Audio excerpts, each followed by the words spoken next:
दलित पॅन्थरच्या वतीने तमनाकवाडा तालुका कागल येथे लोकशाहीर अण्णाभाऊ साठे यांची जयंती उत्साहाने साजरी. तमनाकवाडा कागल येथे लोकशाहीर अण्णाभाऊ साठे यांची जयंती उत्साहात साजरी झाली. कार्यक्रमाच्या अध्यक्षस्थानी तमनाकवाडचे सरपंच सौ रंजना चौगुले या होत्या. तर प्रमुख पाहुणे दलित पॅन्थरचे प्रदेश राज्य सरचिटणीस प्रा. अशोक कांबळे हे होते.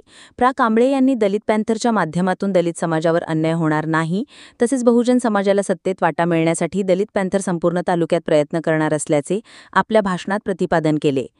कार्यक्रमाचे अध्यक्ष सौ चौगुले यांनी दलित पॅन्थरला पूर्णपणे सहकार्य करणार अशी ग्वाही आपल्या भाषणात दिली. याप्रसंगी डी.आर. चौगुले, दलित पॅन्थरचे जिल्हा कार्याध्यक्ष अविनाश कांबळे यांची भाषणे झाली. प्रथम स्वागत व प्रास्ताविक दलित पॅन्थरचे कागल तालुका अध्यक्ष दत्तात्रय गायकवाड यांनी केले.